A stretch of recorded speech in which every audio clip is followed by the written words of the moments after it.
5 नया गीत है। आप लोगों को किसी को आता होगा, कुछ को नहीं आता होगा, सीख लीजिए। भजन नंबर 5। जिसके पास किताब नहीं है, किताब ले लीजिए, 10 रुपए का किताब है। भजन नंबर 5। गाओ गाओ खुशी मनाओ, सारी दुनिया गाओ, जय जयकार करो। गाओ गाओ खुशी मनाओ, सारी दुनिया गाओ, जय जयकार करो। राजा यीशु पैदा हुआ है, इसलिए तुम सब गाओ। राजा यीशु पैदा हुआ है, इसलिए तुम सब गाओ।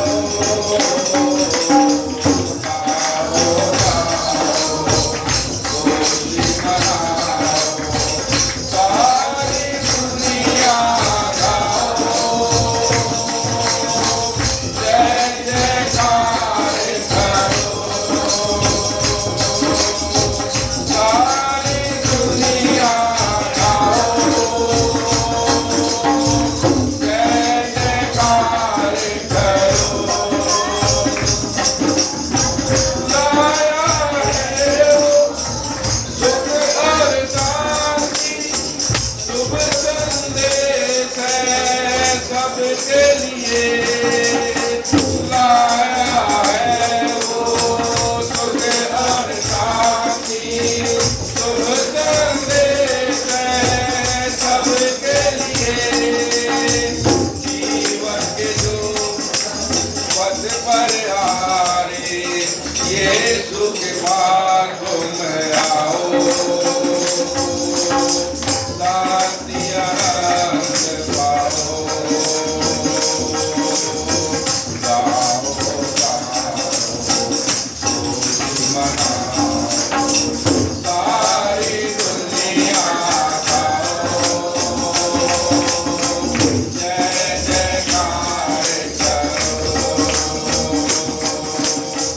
लाया है वो सुख और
बैठिए श्राव के साथ। सबको जय मसीह की। आज की पारिवारिक प्रार्थना के लिए हम दूसरा तिमोथी पत्री दूसरा अध्याय और उसका 1 से लेकर 5 वचन और इसके बाद हम 13 वचन हम बारी बारी में पढ़ेंगे। बहन एक वचन पढ़ेंगे और इसके बाद हम सब मिलकर कुछ पढ़ेंगे। 2 तिमोथी चैप्टर 2 और 1 से लेकर 5 वचन। इसलिए हे मेरे पुत्र, तो उस अनुग्रह से जो मसीह यीशु में है बलवंत हो जा।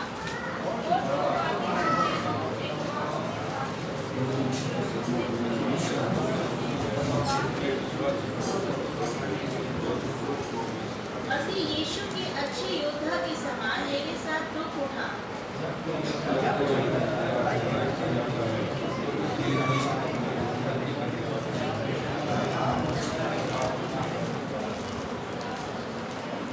5 वचन।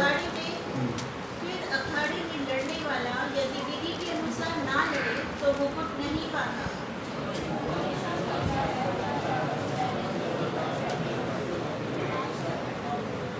और 13 वचन हम सब मिल के पढ़ेंगे। 13 वचन सब मिल के पढ़ेंगे।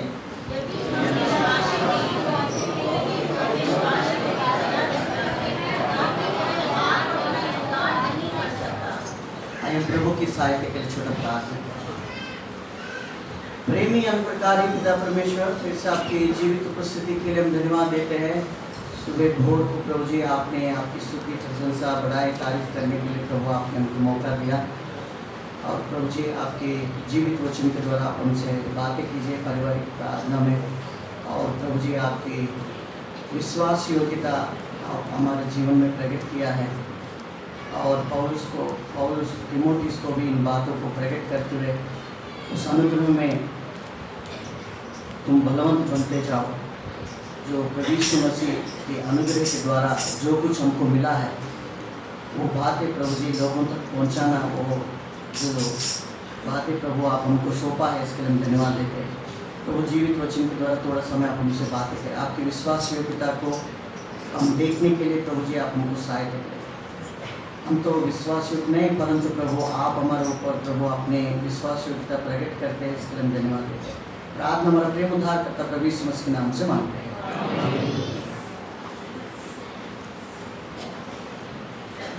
तिमोथी की जो पत्री पौलुस ने इन बातों किस प्रकार से प्रकट कर रहा है।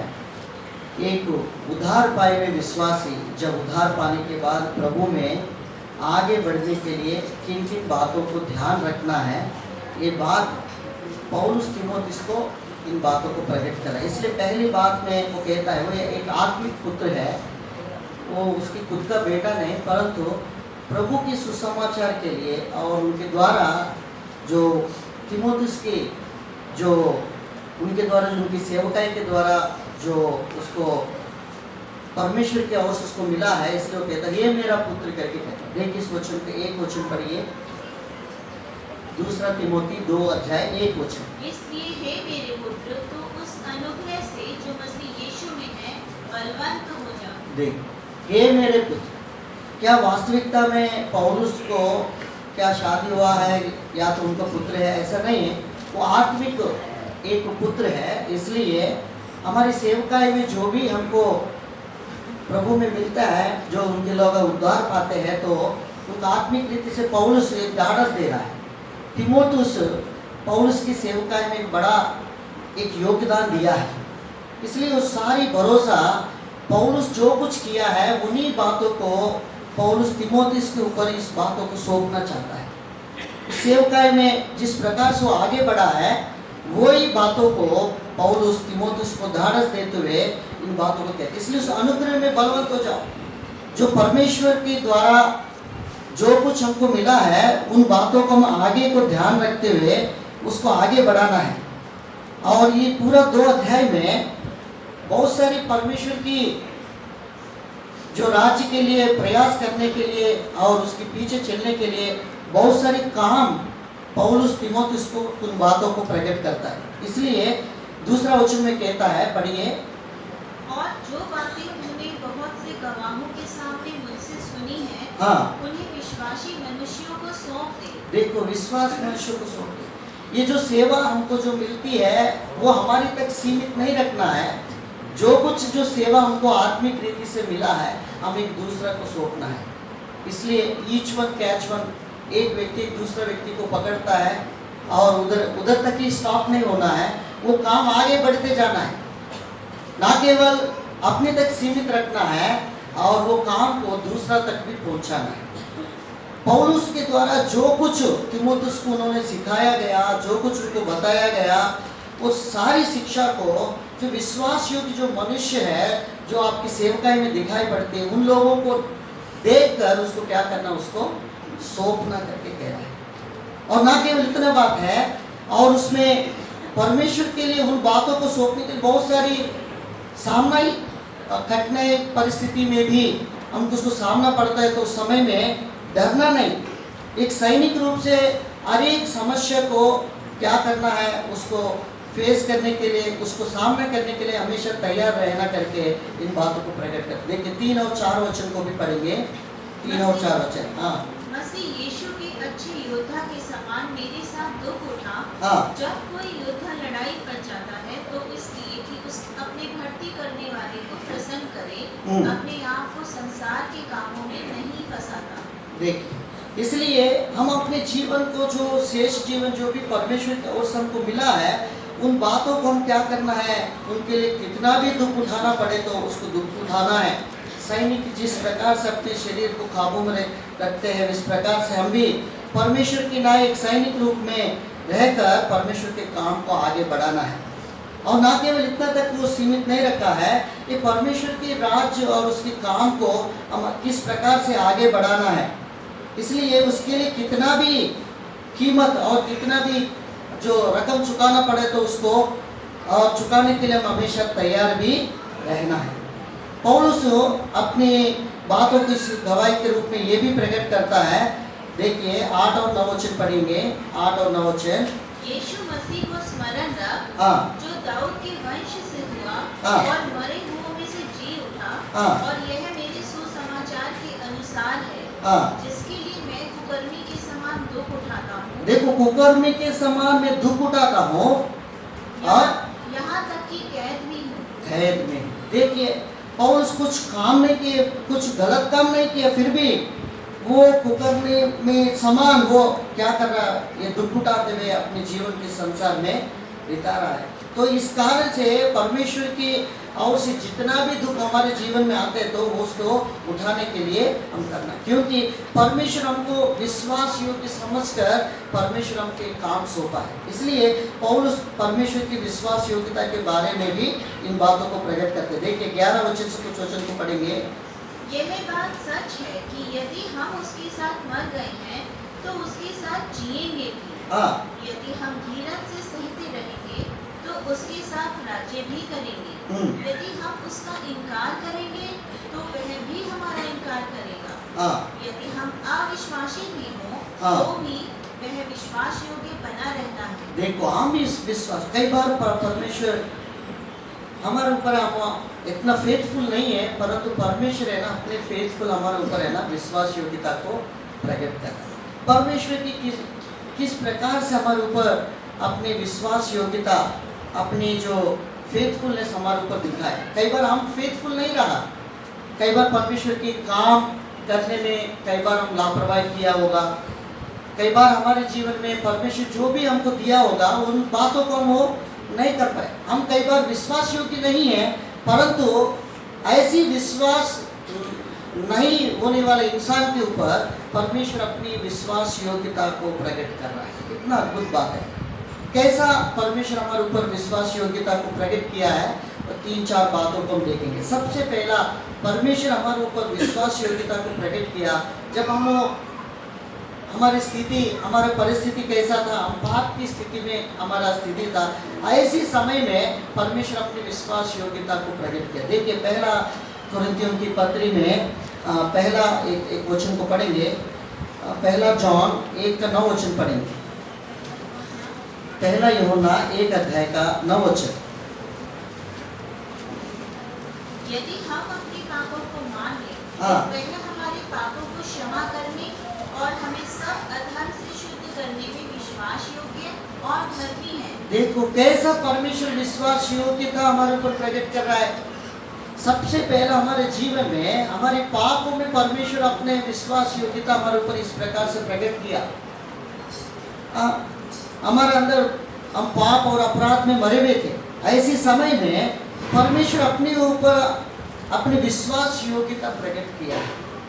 यदि हम अपने पापों को मान लेते तो वो विश्वास योग्य परमेश्वर है। हम अधर्म और पापों में मरे हुए थे ना। रोमियो की पत्री में जब हम पढ़ते हैं, देखिए 5 अध्याय 9 वचन से कुछ वचन को पढ़ेंगे, परमेश्वर हमारे ऊपर अपने प्रेम इस रीति से वो प्रकट किया है। अतः जबकि हम अब उसके लहू के कारण धर्मी ठहरे, तो उसके द्वारा परमेश्वर के क्रोध से क्यों न बचेंगे। हाँ, और क्योंकि बैरी होने की दशा में उसके पुत्र की मृत्यु के द्वारा हमारा मेल परमेश्वर के साथ हुआ, तो फिर मेल हो जाने पर उसके जीवन के कारण हम उद्धार क्यों न पाएंगे। देखिए परमेश्वर हमारे ऊपर परमेश्वर अपनी विश्वास योग्यता को प्रकट किया। हम पाप और अपराधों में मरे हुए थे। हमारा स्थिति ऐसी स्टेटस है, कोई हमको और उस पाप से कोई और छुड़ा नहीं सकता। ऐसे समय में परमेश्वर अपने विश्वास योग्यता को हमारे ऊपर प्रकट किया। इसलिए पौलुस तीमुथियुस की बातों को प्रकट किया। हम विश्वास योग्य नहीं है, परंतु हमारे ऊपर परमेश्वर अपनी विश्वास योग्यता को प्रकट किया है। कैसा भी क्यों ना हो, कितना भी बड़ा पाप हो, तो फिर भी परमेश्वर हमारे ऊपर अपने विश्वास योग्यता को प्रकट करता है। इसलिए कभी भी एक उद्धार पाए हुए विश्वासी है ना, एक आज़ादी, जब वो व्यक्ति पाप को परमेश्वर के सामने आकर मान लेते हैं, तो परमेश्वर उसको तुरंत एक शांति की वाचा देकर परमेश्वर क्या करता है, उस पापों से दूर करता है।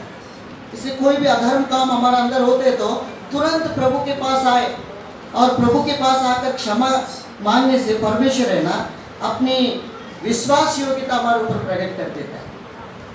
नीति वचन 28 का और 13 वचन पढ़ेंगे। नीति वचन 28 का 13 वचन।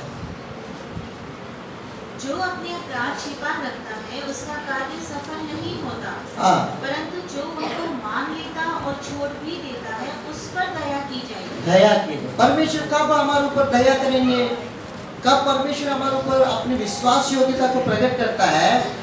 जो बात जब परमेश्वर के पास आकर हम कबूल नहीं करते, तब तक परमेश्वर हमारे अंदर है ना अपनी दया, अपनी करुणा, अपनी विश्वास योग्यता को प्रकट नहीं करते। एक एग्जाम्पल के रूप में, एक बड़ा खेत में एक बड़ा मालिक था, धनवान व्यक्ति। उसके पास बड़ा एक फार्म हाउस है, बड़ा खेत है। उसमें बहुत सारी जानवर उन्होंने पाल के रखा है।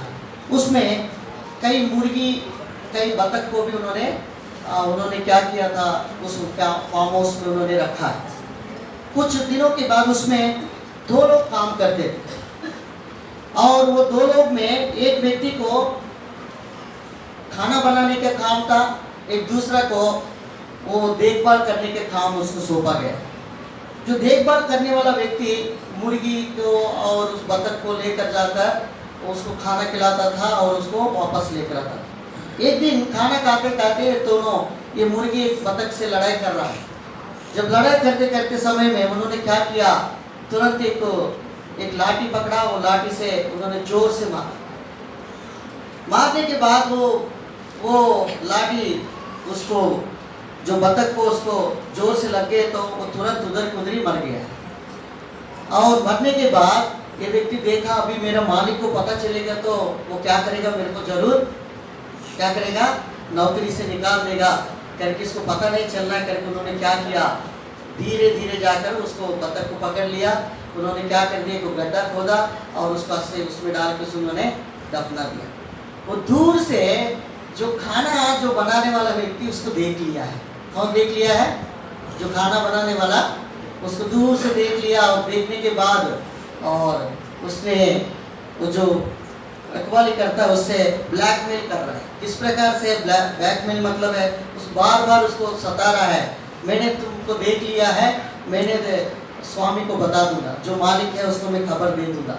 बोलता है मत दो, अगर आप इस प्रकार से बोलेगा तो मेरा नौकरी चली जाएगी, मुझे कैसा भी रहना है, बहुत दिक्कत है, परेशानी में है, ऐसा करके उन्होंने बोलने के बाद ठीक है आप जो भी काम बताओगे मैं वो काम को मैं क्या करूँगा, करने के लिए तैयार हूँ करके उन्होंने स्वीकार लिया।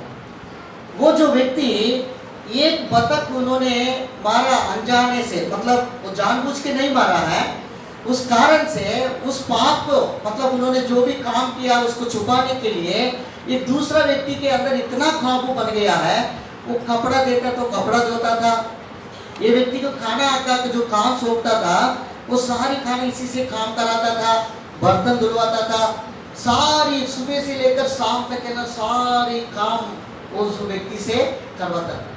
बाद में व्यक्ति मन में सोचा मैं क्या काम किया है, एक बतख को मारा, मैं किसका गुलामी बन गया है, ये व्यक्ति मेरे से क्या क्या करवा रहा है, सारी काम मेरे से करवा रहा है।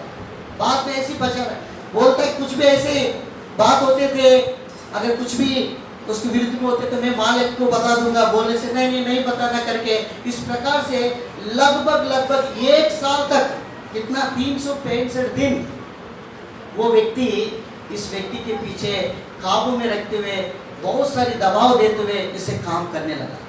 बाद में इस व्यक्ति ने सोचा एक दिन ऐसी हो गया, ये नौकरी चले जाने से चले जाने दो, कोई दिक्कत नहीं, मैं आज क्या करूँगा, मालिक के पास जाकर मैं क्या करूँगा, मैं जो भी गलती किया है मैं सीधा जाके क्या करूँगा, कबूल कर दूँगा। क्या करूँगा, कबूल कर जाके सीधा मन में निर्णय ले लिया। मन में निर्णय लेकर सीधा स्वामी के पास पहुँच गए। पहुँचने के बाद स्वामी ने पूछा ये शाम भैया क्या हो गया, ऐसा करके पूछा। बोलते मालिक मैंने बड़ा गलती कर दिया। क्या गलती किया है? मैं ये एक दिन क्या किया था, वो जो मुर्गी और ये बतख दोनों लड़ रहा था, मैं एक बड़ा लाठी के साथ ऐसा उनको छुड़ाने के लिए फेंका गया था, वो अनजान से उसको लग गया था, वो जोर से लगने के बाद वो मर चुकी है। मैं उसको क्या कर दिया था, उसको मिट्टी में दफना दिया। तो मुझे अगर नौकरी से निकालने से निकाल दो, पर ये गलती मैं कभी नहीं करूँगा, मैंने गलती करके बहुत पछताया है। ऐसा करके उन्होंने इन बातों को मालिक के सामने क्या कर दिया है, प्रकट करने के बाद मालिक ने क्या बोला है, वो सामने कोई बात नहीं, आगे को ध्यान रखना, कभी ऐसा काम नहीं करना। इस प्रकार से उन्होंने बोल दिया तो उनको अंदर है ना इतना शांति आ गया है। मैंने जो गलती किया 1 साल से, वो मेरे पीछे इतना सता रहा है, उसको नींद भी नहीं आ रहा है। अब मालिक ने उसको क्षमा कर दिया है, तू जा और तेरी अदम को मैं क्या कर दिया है, क्षमा कर दिया, आगे तुम उस काम को नहीं करना। जब वो आजादी के साथ शांति के साथ वो वापस आने लगा, जब दूसरा व्यक्ति उससे काबू करके काम कराता था, मेरा कपड़ा बहुत पड़ गया, जाओ आके क्या करो, उसको दो। वो बोलता मैं नहीं दूंगा। अरे कैसे हिम्मत है, तुम नहीं दो रहे, क्या हो गया? मैं बता दूं मालिक को, जा तू जाके क्या करे, बता दो,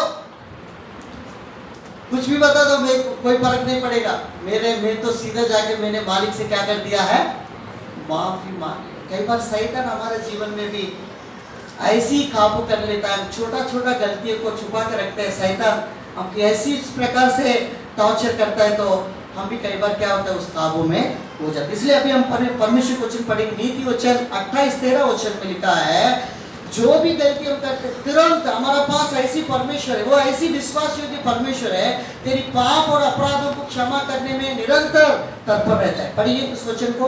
जो अपने अपराध छिपा रखता है, अपने अपराध को छुपा रखता है, उसका कार्य सफल नहीं होता, परंतु जो उनको मान लेता और छोड़ भी देता है, उस पर दया की जाएगी।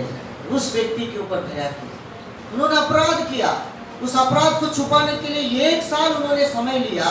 बाद में अपने अपराधों को फिर से उस मालिक के पास जाकर करने से कैसा माफ कर दे। ऐसी इससे बढ़कर हमारा परमेश्वर, हम जब हमारे अपराधों में हम मरे हुए थे, ऐसे समय में परमेश्वर हमारे ऊपर में भी अपनी विश्वास योग्यता को प्रकट किया। हमारे पापों की क्षमा करने में वो क्या है, वो धर्मी और विश्वास योग्य परमेश्वर। इस वचन को पढ़ेंगे, पहला यूहन्ना की पत्री 1 अध्याय और उसकी 9 वचन। 1 John chapter 1:9। यदि हम अपने पापों को मान लें तो हाँ। वह हमारे पापों को क्षमा करने हाँ। और हमें सब अधर्म से शुद्ध करने में विश्वास योग्य और धर्मी है। हाँ, अधर्म से शुद्ध करने में, पापों की क्षमा करने में वो धर्मी और विश्वास योग्य ऐसी परमेश्वर। इसलिए हमेशा यही दिलदार के साथ हम जाना है। अगर हम पाप किया फिर भी मेरे अंदर पाप नहीं है इस प्रकार से होते तो हम अपने आप को धोखा देते। नीचे वचन भी पढ़िए बहन एक बार। यदि कहें हमने पाप नहीं किया तो हाँ। उसे झूठा ठहराते हैं झूठा ठहराता है और और उसका वचन हम में नहीं है। हम में नहीं। इसलिए हर एक व्यक्ति अपने अपराध अपने पापों के लिए वो ऐसी विश्वास योग्य परमेश्वर है, उसके पास निरंतर जाने के लिए हम तत्पर रहना है।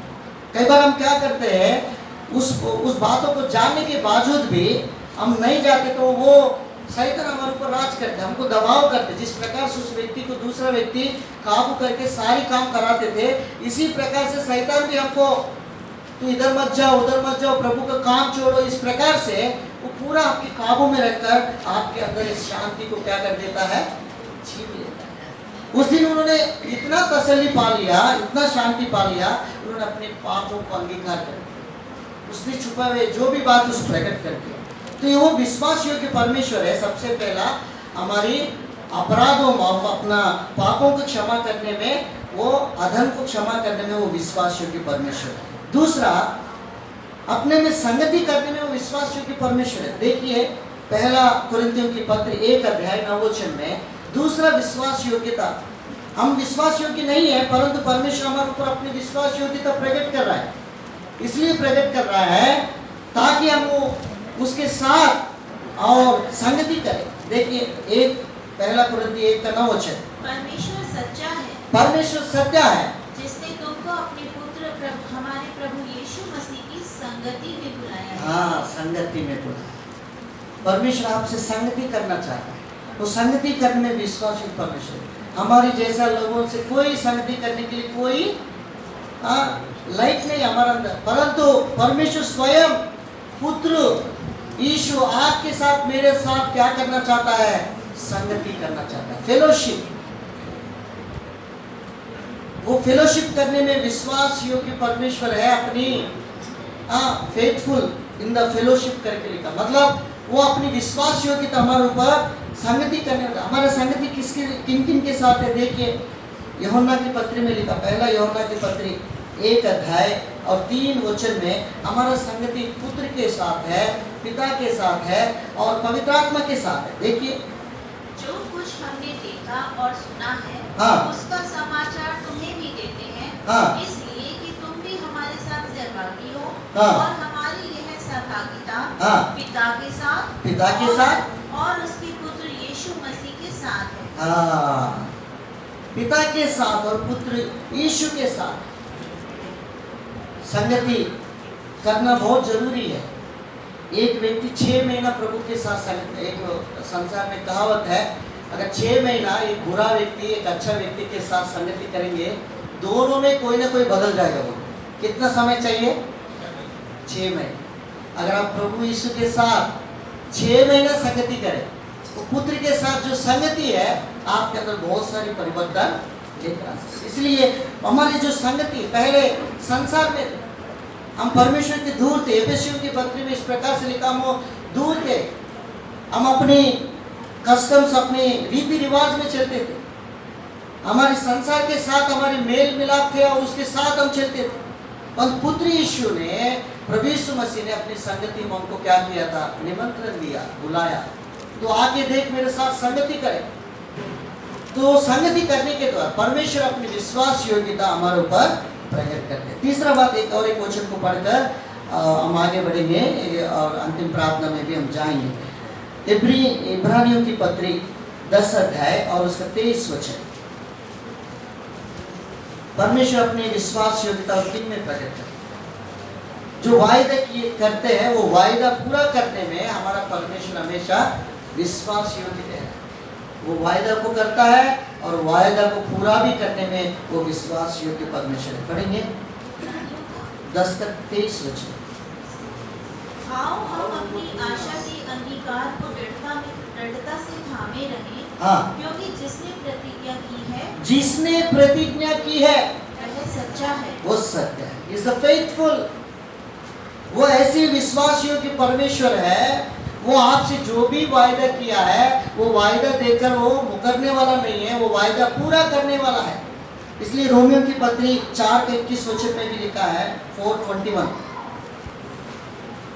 4:21। हाँ, और निश्चय जाना कि जिस बात की उसने प्रतिज्ञा की है हाँ। वह उसे पूरा करने में भी सामर्थ है। हाँ, सामर्थ्य परमेश्वर है। जो भी परमेश्वर आपके ऊपर मेरे ऊपर जो प्रॉमिस किया है वो प्रॉमिस कीपर है ना। प्रॉमिस जो भी कवेनेंट आपसे हमारे ऊपर किया था वो कवेनेंट को पूरा करने में और फुलफिल करने में वो विश्वास योग्य परमेश्वर।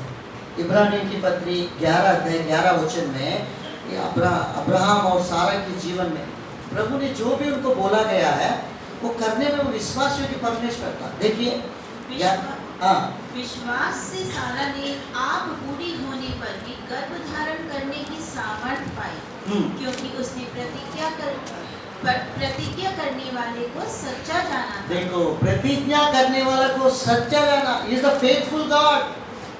इसलिए वो ऐसी विश्वास योग्य परमेश्वर है, उसके ऊपर पूरा भरोसा की है। प्रभु ने बोला तुमको संतान दूंगा और वो गर्भवती हुआ, परमेश्वर उसको जो भी किया वो किया है। और नीचे वचन पढ़िए बहन। इस कारण एक ही जन से जो हाँ। मरा हुआ सा था आकाश के तारों और समुद्र के तीर के बालू के समान अनगिनत वंश उत्पन्न हुए। प्रभु ने जो अब्राहम जब रहा था उसको लेकर गया, मरुभूमि में लेकर जाकर कहता देखो तारा देखो, ये मरुभूमि को देखो, जो रेती को देखो, जितना है उतना आपके संतान में दूंगा करके जो भी परमेश्वर ने उसको वायदा किया है वो वायदा करने में वो विश्वास योग्य परमेश्वर। इसलिए तीमोथी इसकी पत्री 2 में परमेश्वर 13 में हम इन बातों को इस प्रकार से प्रकट कर रहा है। हम विश्वास योग्य नहीं है फिर भी परमेश्वर अपनी विश्वास योग्यता को प्रकट किया। कैसा परमेश्वर हमारा विश्वास योग्यता? हम पाप और अपराधों में था, ऐसे समय में परमेश्वर अपने पापों को अपराधों को क्षमा करने में वो विश्वास योग्य परमेश्वर बना है। दूसरा बात हमने देखा, हमारी संगति संसार में थे, हम अंधकार में थे, हम ज्योति की संतान नहीं थे, परंतु परमेश्वर हमको अपनी संगति में बुलाकर हमको क्या किया था? परमेश्वर उससे सहभागी बनाकर परमेश्वर हमारा साथ संगति, विश्वास योग्यता संगति में करने में प्रभु ने प्रकट किया। तीसरा बात हमने देखा, परमेश्वर अपनी प्रॉमिस, परमेश्वर हमसे जो भी वाचा बांधा है वो वाचा पूरा करने में वो विश्वास योग्य परमेश्वर। कई बार आपसे जो भी प्रॉमिस मनुष्य करता है वो नहीं कर पाता है, और परमेश्वर है ना उस विश्वास योग्यता को प्रकट करता है। एक बार भाई भक्त सिंह ऐसी बड़ा कॉन्वोकेशन प्रकार प्रकट किया, मतलब किया गया हो से उनकी सेवकाई में बहुत सारी है। परमेश्वर की वेदों की प्रकाशन करके एक अच्छा पुस्तक है, भाई का आत्मिक मन्ना के रूप में एक एक दिन में एक एक अध्याय को पढ़ सकते हैं। उसमें इन बातों को लिखा गया है। एक दिन भाई भक्त सिंह ऐसे बड़ा मीटिंग होने के बाद सारी जो है इसकी खर्चा होता है, बहुत सारी रकम चुकाना होता है, सब कुछ होने पर एक छोटा अमाउंट बच गया है और वो उसको चुकाने में उनके पास पैसा नहीं। उसके पास एक ट्रेजरर, मतलब जो व्यक्ति है जो उसके जिम्मेदारी सौंपा गया है, जो भी पैसा है किसी को देना है, क्या करना है, वो सारी कुछ उसको काम सौंपा गया था। वो भाई बार बार आकर भाई भक्त सिंह को इस प्रकार से सता रहा हो, भाई ये वाला व्यक्ति बार बार आ रहा है, इसको जल्दी पैसा देना है, हमारे पास सारी पैसा क्या हो गया है, खर्चा हो गया, अब क्या करना है, कुछ भी। तो इसके बाद भाई ने बोला है हमारा परमेश्वर विश्वास योग्य परमेश्वर है, वो उसका खर्चा चुका देगा, वो रखने वाला नहीं, वो जरूर वो चुकाएगा, परमेश्वर अपने समय पर करेगा, ऐसा करके बोल कर चलेगा। भाई प्रार्थना करने लगा। अगले दिन एक मनी ऑर्डर एक व्यक्ति ने किया था, वो मनी ऑर्डर में जितना पैसा चुकाना है उतना पैसा एक व्यक्ति ने उसको पोस्ट के द्वारा उनको क्या किया था, मनी ऑर्डर किया, और वो उनके पास आ गए, पहुंच गए, और वो ट्रेजरर व्यक्ति जो व्यक्ति है जिम्मेदारी सौंपा वो व्यक्ति वो पैसा रिसीव करके अभी पैसा आ गया है, हम उस व्यक्ति को कर्जा चुका दें। वो पैसा कर्जा चुका कर वो व्यक्ति भाई भक्त सिंह के पास आया, भाई आपने प्रार्थना किया, प्रार्थना के उत्तर में प्रभु ने जो कुछ मनी ऑर्डर में उसको चुका दिया। एक डाउट मैं पूछना चाहता हूँ, क्या जितना कर्जा हम देना था, जितना हम वो रकम चुकाना था, उतना ही पैसा जो मनी ऑर्डर में आया, क्या आप थोड़ा ज्यादा नहीं मांगा परमेश्वर से? ज्यादा नहीं मांगा। जो भाई ने उनको इस रीति से सरल रीति से उत्तर दिया है, जितना जरूरत है उतना परमेश्वर अपनी आवश्यकता के समय में देता। हमारा परमेश्वर तो बहुत है, जितना समय उस समय लेता। ज्यादा लेने से क्या फायदा है? ज्यादा लेने से क्या फायदा है? जो हमारा परमेश्वर के पास जो सारी भंडार है, सारी धनी है, और जितना जरूरत है वो हम मांगते तो हमारा परमेश्वर समय में देता। वो व्यक्ति चुपचाप चले गए। कई बार हमारे पास ऐसी परमेश्वर की फेथफुलनेस किस प्रकार से हम कई बार संकोचित करते हैं। तो आज हम परमेश्वर की विश्वास योग्यता के ऊपर हम ज़्यादा भरोसा करना है। परमेश्वर हमारे ऊपर अपनी विश्वास योग्यता को प्रकट करते हुए ये काम को सौंपा है, ये काम को आगे बढ़ाने में प्रभु सहायता करें। आइए हम प्रार्थना करें।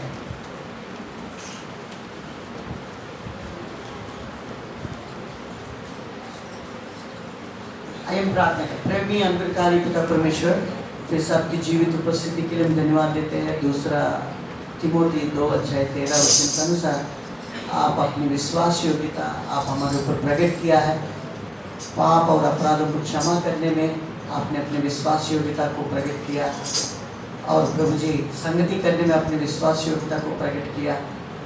और प्रभु जी आपने हमारे जीवन में प्रभु अपनी विश्वास योग्यता को प्रभु आपने इस प्रकार से हमारे ऊपर प्रकट किया। आभारी है प्रभु, अपनी वाचाओं को जो भी हमारा साथ आपने बांधा है उस वाचा को पूरा करने में अपनी विश्वास योग्यता को प्रकट करके इसके लिए धन्यवाद। हम तो विश्वास योग्य नहीं है, परंतु प्रभु आपने अपनी विश्वास योग्यता को हमारे ऊपर प्रकट कर दिया। आभारी प्रभु जी, हम इस पारिवारिक प्रार्थना में जो कुछ है अपनी विश्वास योग्यता को और स्मरण करते हुए इस पूरा साल प्रभु जब आगे बढ़ने में प्रोत्साहित करें। प्रार्थना प्रभु यीशु के नाम से मांगते हैं। सूचना सुनेंगे ध्यान से।